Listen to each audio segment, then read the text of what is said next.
What does the structure of a COBOL program look like? In the various training courses offered by Pacta, you will find interactive animations and clear explanations to help you learn the basics of COBOL. For example, you can click on a part of the program to display a short explanation. This feature is also available on mobile, and you can easily translate the training, written in French, into your own language directly from your browser. The Pacta COBOL training is available in several versions, designed to be affordable and accessible to everyone.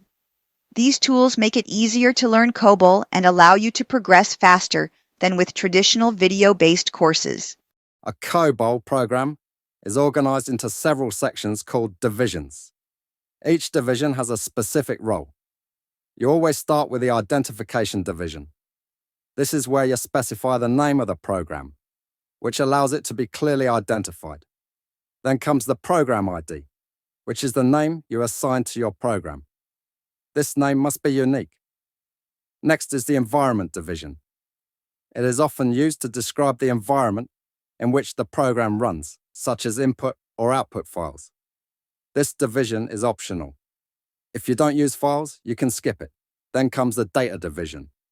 This is where you declare your variables, the data your program will work with.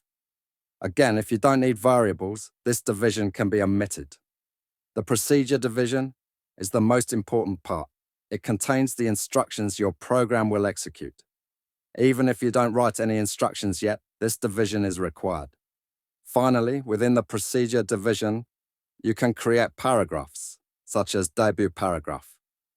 This is a name you choose to help organize your instructions. Later, you'll be able to add commands like display or move to it.